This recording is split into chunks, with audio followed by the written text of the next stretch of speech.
भारत की जनता इसी जन्म में उनको प्रधानमंत्री बना। भारत के लोग यहाँ का घर, यहाँ का परिवार छोड़ के ये भी नहीं जाते।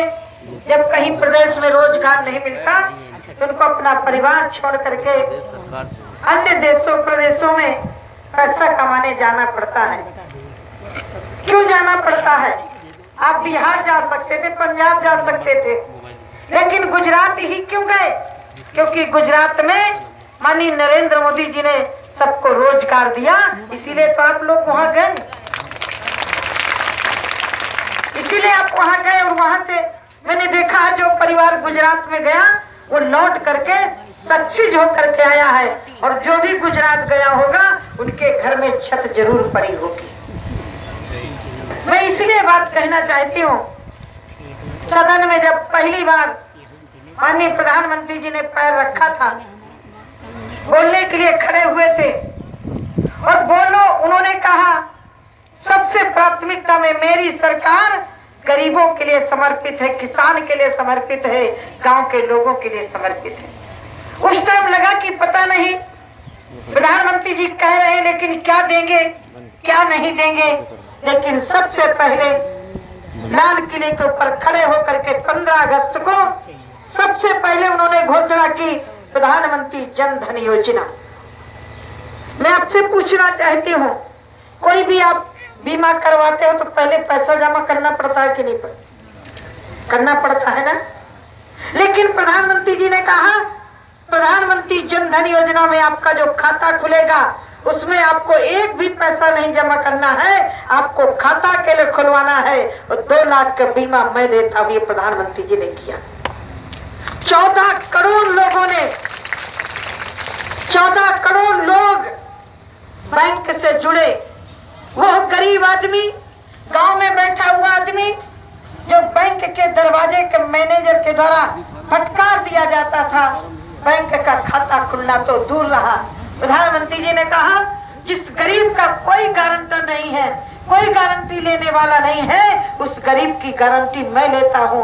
और 14 करोड़ खाता खुले कि नहीं खुले, बोलो ना। यहाँ के लोगों ने खुलवाया है कि नहीं खुलवाया? खुलवाया है ना। एक बात इसीलिए कहना चाहती हूँ, इन योजनाओं का लाभ लीजिए। पहले 1 लाख का बीमा था, लेकिन अब उसी को 2 लाख का बीमा कर दिया है। कई बार हमने देखा है, अभी मैं एक्सीडेंट के केस में जहानाबाद थाने के पास थी, महिला बिलख रही थी, उसके बच्चे हैं। यदि उसका प्रधानमंत्री जन धन योजना में खाता खुला होगा तो वो नहीं है, लेकिन उसके बच्चों के लिए कम से कम 2 लाख रुपया तो मिलेंगे।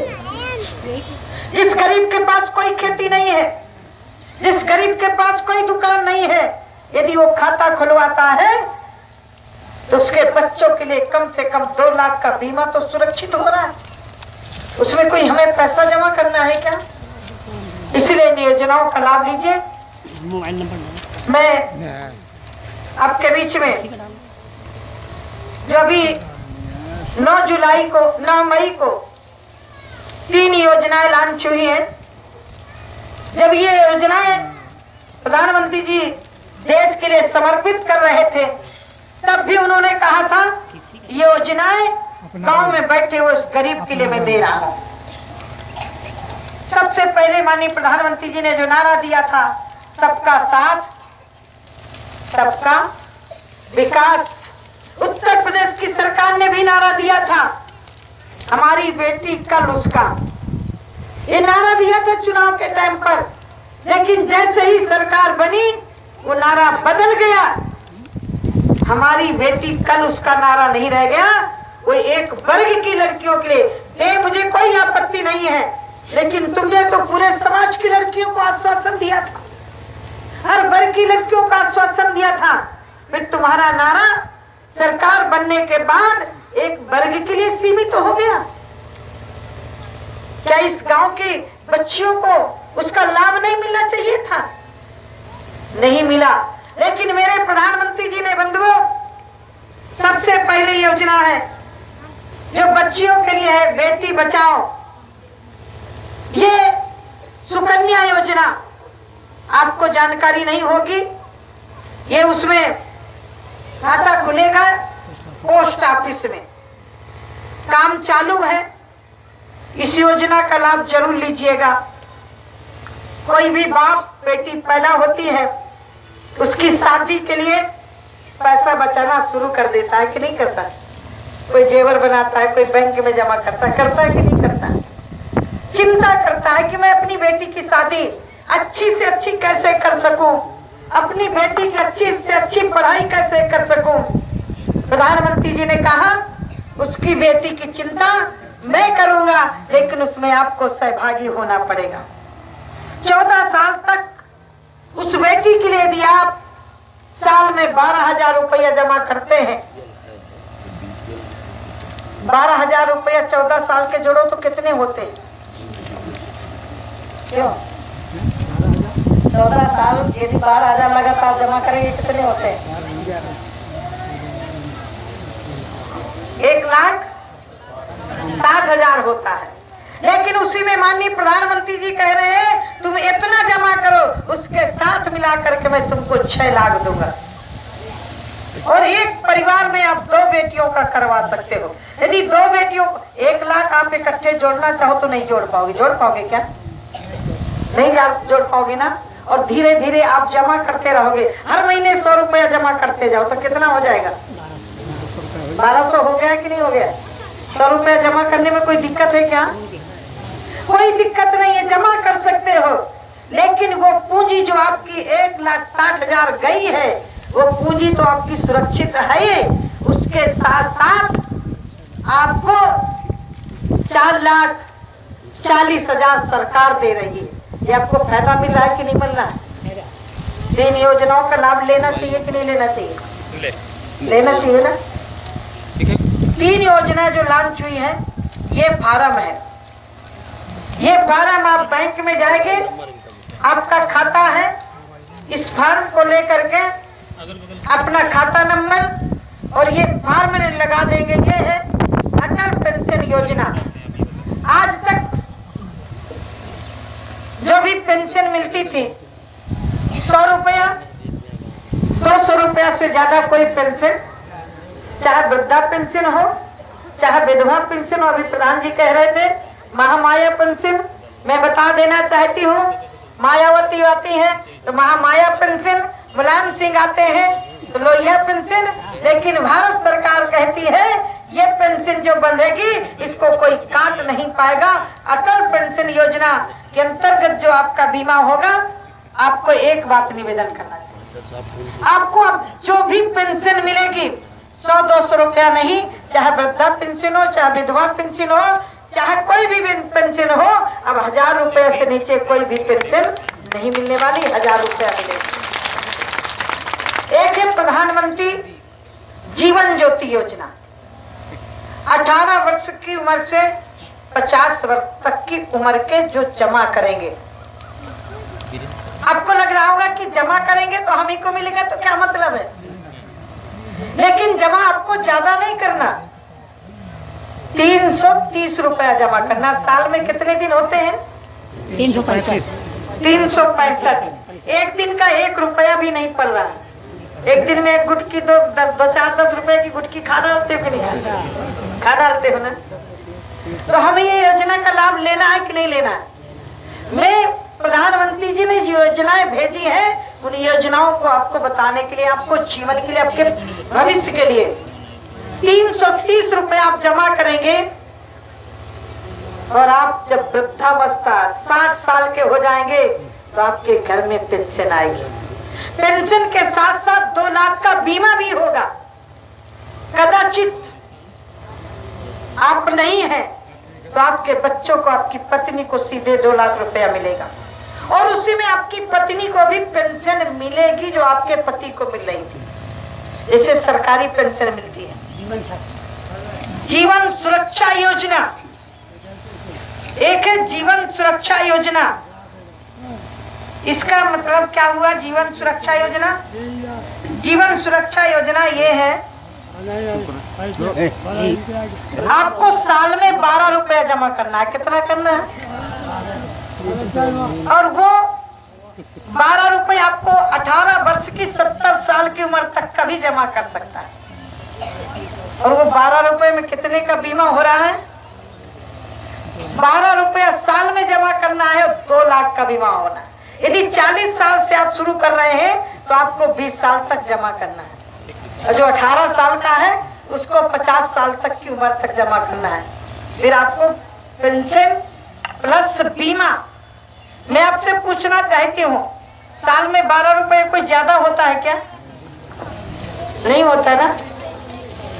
साल में 12 रुपए अकेले जमा करो और कदाचित आप बीमार हो जाते। ये जीवन सुरक्षा योजना, आज तक किसी के सुरक्षा की कोई योजना नहीं थी।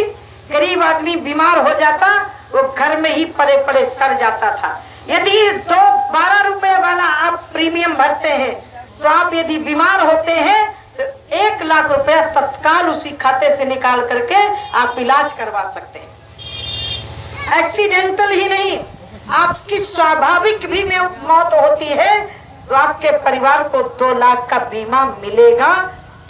ये मिलना आवश्यक है। तो मैं जो योजनाएं बता रही हूँ, इन योजनाओं का आपको लाभ लेना है कि नहीं लेना है? लेना है ना। तो आपके गांव में ये बैंक में आप जाएंगे, 31 मई से ये तीनों योजनाएं लागू हो रही हैं।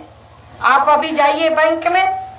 ये है प्रधानमंत्री जीवन ज्योति योजना, ये है प्रधानमंत्री बीमा सुरक्षा योजना, और ये है अटल पेंशन योजना। आप बैंक में जाएंगे, आपको ये फार्म मिलेंगे, फार्म में जमा करना है।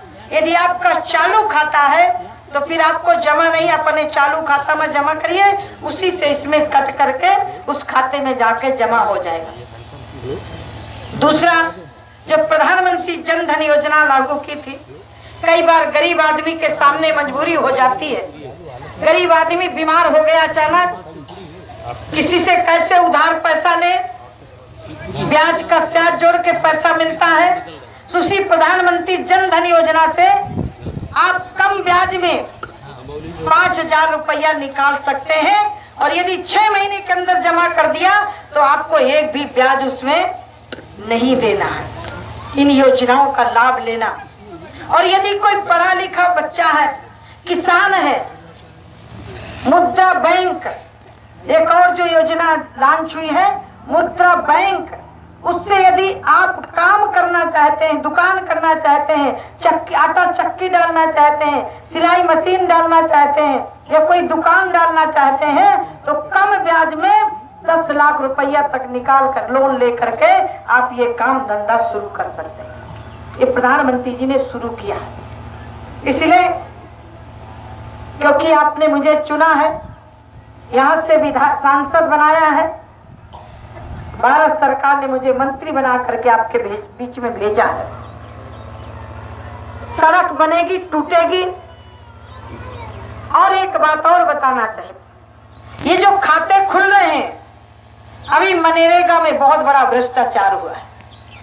नरेगा में भ्रष्टाचार होता है, कोटेदार की शिकायत आती है, विधवा पेंशन की शिकायत आती है, वृद्धा पेंशन की शिकायत आती है। अब वो पेंशन हो, चाहे मनरेगा का पैसा हो, चाहे कोटे से मिलने वाला गल्ला हो, प्रधानमंत्री धीरे धीरे इन्हीं खातों में आपका जो हिस्सा होगा उसमें भेजने वाले हैं। इसलिए खाता जरूर खुलवाइएगा। भ्रष्टाचार, जो माननीय प्रधानमंत्री जी ने कहा था, न खाएंगे न खाने देंगे, लेकिन इन योजनाओं का लाभ लेने के लिए हमें भी जागरूक होना पड़ेगा कि नहीं होना पड़ेगा? जाना पड़ेगा ना, जागरूक होना पड़ेगा। और आपको कहीं भी कोई बैंक मैनेजर दिक्कत देता हो, परेशान करे, तो आप हमें बताइए, उसकी जिम्मेदारी है ये फार्म देना, फार्म भरवाना। और ये आपका चाहे वो 335 रुपए वाला हो, 335 रुपए वाला जो जीवन ज्योति योजना है, इसमें आपको इससे ज्यादा आप जमा करते हैं, 1,000, 2,000, 3,000 तक जमा करते हैं, तो आपको 60 साल के बाद 5,000 तक की पेंशन की योजना है, और 2 लाख का बीमा आपका सुरक्षित रहेगा। ये योजनाओं का लाभ लीजिए। मैं शिवपुरी के शिक्षित नौजवानों से आग्रह करती हूँ कि आप योजनाओं का लाभ लीजिए और कोई भी गांव का व्यक्ति परिवार में अछूता न बचे। आप दोनों पेंशन ले सकते हैं, दोनों बीमाओं का लाभ ले सकते हैं। एक 335 रुपया वाला जिसमें आपको पेंशन मिलेगी, 12 रुपया जिसमें 2 लाख का बीमा होना है। यदि आप दोनों का लाभ लेना चाहते हैं तो दोनों में प्रीमियम भरना पड़ेगा और दोनों का आपका 4 लाख का बीमा होगा। तो ये कोई कम है क्या? नहीं। प्रधानमंत्री जी जो गुजरात में लोगों को काम दे रहे हैं, धीरे धीरे काम शुरू होगा, तत्काल कुछ हो। अब अच्छा एक बात और आपसे पूछना चाहती हूँ, पिछले जब चुनाव के पहले लोग चिल्लाने लगे थे उत्तर प्रदेश सरकार सूखा के कारण यहाँ जनता परेशान हो गई थी, 450 करोड़ उत्तर प्रदेश सरकार को केंद्र सरकार ने दिया था सूखा का पैसा बांटने के लिए, सूखा का पैसा भी नहीं बांटा गया। 9.5 करोड़ रुपया केंद्र सरकार का पड़ा हुआ है, क्या सबको पैसा मिला? क्या भारत सरकार ने कहा जिसके खेत में बोया गया है, पहले 1 हेक्टेयर में 9,000 मिलता था, भारत सरकार ने 2 हेक्टेयर कर दिया, 9 दूनी 18 और उसको 1.5 गुना कर दिया। 1 हेक्टेयर के 13,500 हो गए, 2 हेक्टेयर के कितना हो गया? 27,000 रुपया ये भारत सरकार ने कर दिया है। लेकिन आप जानते हो कि जो भी योजनाओं का पैसा आता है वो भारत सरकार का पैसा प्रदेश सरकार के खाते में आता है। काम धरातल पर लागू हो, हम उन योजनाओं को लागू कर सके। यदि ये सरकार नहीं कर रही है तो ऐसी सरकारों को बदलना चाहिए कि नहीं बदलना चाहिए? मैं एक बात और आपसे पूछना चाहती हूँ, मुझे भारत सरकार में मंत्री पद दिया गया, मेरी बुंदेलखंड की भाषा बोलते बोलते कुछ शब्द निकल गए, कितना लोग अनाप शनाप बोलते मेरे से निकल गया। सदन में मैंने माफी भी मांग ली, मेरे प्रधानमंत्री जी ने भी माफी मांगी। मैं पूछना चाहती हूँ, सपा और बसपा और कांग्रेस मेरा इस्तीफा मांग रहे थे, मेरा मांग रहे थे, मेरा अपमान कर रहे थे या मेरे पूरे समाज का अपमान कर रहे थे, या फतेहपुर के पूरे वोटरों का अपमान कर रहे थे, पूरे समर्थकों का अपमान कर रहे थे? तो मैं पूछना चाहती हूँ, पहली बात तो इन लोगों ने कभी केंद्र में मंत्री नहीं बनाया और पहली बार माननीय मोदी जी ने मंत्रिमंडल में शामिल किया, मेरा इस्तीफा मांग रहे थे। तो मैं पूछना चाहती हूँ, क्या इस्तीफा मांगने वालों को वोट देना चाहिए? क्या जरा जोर से बोलिए। इस्तीफा देने वाले सबसे ज्यादा मुलायम सिंह और मायावती, कांग्रेस सदन में खड़े होकर के 8 दिन सदन नहीं चलने दिया था और मेरा इस्तीफा मांग रहे थे। तो मैं पूछना चाहती हूँ, 2017 में इनको सबक सिखाने के लिए मौका आ रहा है कि नहीं आ रहा? याद रखिएगा, इनकी पार्टियों से, सपा बसपा कांग्रेस से हमारे घर का भाई क्यों ना खड़ा हो जो मंत्री बनने का इस्तीफा मांग सकते हैं। ऐसे लोगों को भी नकारना पड़ेगा जो हमारे हित की, हमारे समाज की, हमारे परिवार की बात करे, उसके साथ खड़ा होकर के आने वाले समय में आपको मैं चुनौती के साथ इस चुनौती को स्वीकार करें। एक साध्वी का इस्तीफा, कितना अनर्गल बोलते रहे, क्या क्या बोला गया, मेरे लिए बोला गया। मैं पूछना चाहती हूँ, मेरे लिए बोला गया या आपके लिए बोला गया? पूरे समाज के लिए बोला गया। इसीलिए इन बातों को जरूर ध्यान रखिएगा। बहुत सारे लोग आएंगे कि आपकी साध्वी जी ने क्या किया, ये योजनाएं मेरी है कि नहीं है, बोलो ना। यदि आप लोग सांसद बनके एक एक सांसद न पहुंचाते तो सरकार बनती क्या? योजनाएं हमारी है कि नहीं है? इन योजनाओं का लाभ लीजिए। और रही निधि की बात, आपके गांव में पानी की और लाइट की दिक्कत है, आपका गांव लाइट में ले लिया गया है। दूसरी बात, भारत सरकार ने एकल पेयजल टंकी की व्यवस्था के लिए कानून पारित कर दिया है, क्योंकि हैंडपंप सब्सिडी नहीं है। हैंडपंप एक के दरवाजे लग गए तो दूसरा भरने नहीं देता। इसलिए भारत सरकार ने तय किया है कि अब एकल पेयजल टंकी, एक गांव में टंकी बना करके उसी से पूरे गांव में सप्लाई की जाएगी। जो लेगा वो कलेक्शन लेगा, सरकार का भी नुकसान नहीं होगा और आपको समय से पानी मिलेगा। ये व्यवस्थाएं लागू हो रही हैं। अब जो चौकी बस सरकार में चले गए हैं उनके विधायक पूछ रहे हैं कि क्या हो रहा है।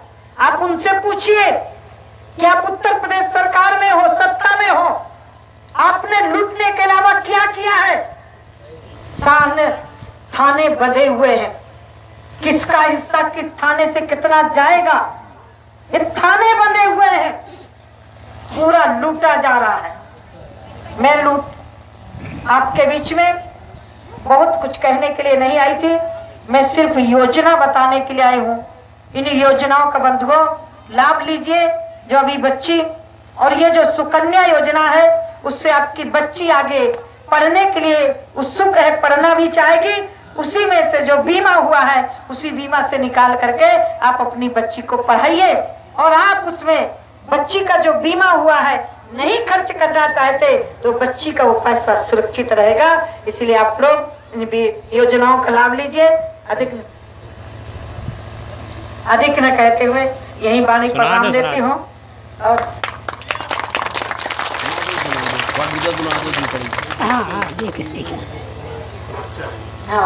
अभी सुन लीजिए।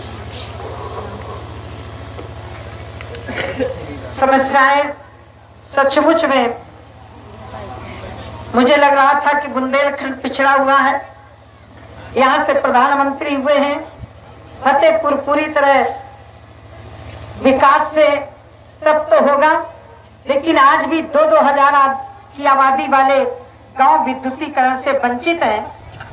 पहली बार मैंने ऊर्जा मंत्री से मिल करके यहाँ के ग्राम सभाओं सहित मंजरों को विद्युतीकरण के लिए दिया और स्वीकृति भी हो गई है। जो गांव रह जाएंगे उनको आगे उसमें लेकर के काम करने का मैं लगातार लगी हूँ।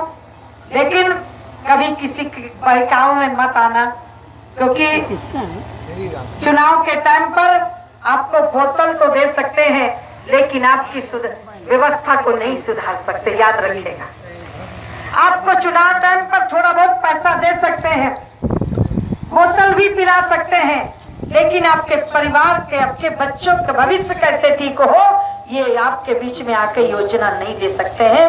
भारत सरकार के प्रधानमंत्री की सरकार आप लोगों के समर्पित है। योजनाएं आप लोगों के लिए हैं, इनका लाभ लीजिए।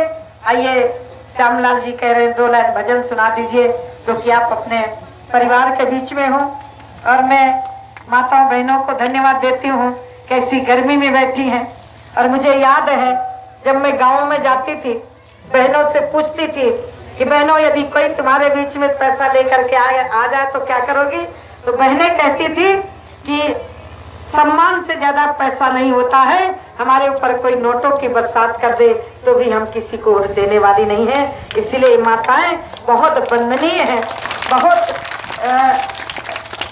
स्नेह से मैं इतना ही कहूंगी कि जहां एक तरफ सत्ता का दबाव, एक तरफ दौलत का प्रहार हो रहा था, उसके बीच में आप लोगों ने मुझे चुना है। आप लोग बहुत बहुत बधाई के पात्र हैं। मैं आपकी नेता नहीं हूँ, मैं आपके परिवार की हूँ, आपके घर के हूँ और आप भी मेरे परिवार के हैं। नेता और वोटर का संबंध टूट जाता है लेकिन परिवार का संबंध कभी टूटता नहीं है। मैं आपके परिवार के हूँ। आइए 2 लाइन भजन सुनाई देते, ठीक है। कई जन्मों से बुला रहे हो, कोई तो रिश्ता जरूर होगा, नजरों से नजरें मिला न पाए, मेरी नजर का कसूर होगा। तुम ही तो मेरे माता पिता हो, तुम ही तो मेरे बंधु सखा हो, अनेक नाते तुम संग जोड़े, सुप्री वाले लोगों, अनेक नाते तुम संग जोड़े, कोई तो नाता जरूर होगा।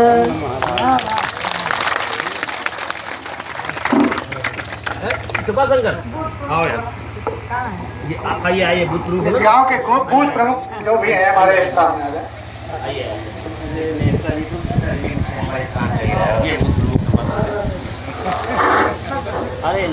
दीदी ने बूथ प्रमुख को सम्मानित किया और अब हम कार्यक्रम समापन की घोषणा करते हुए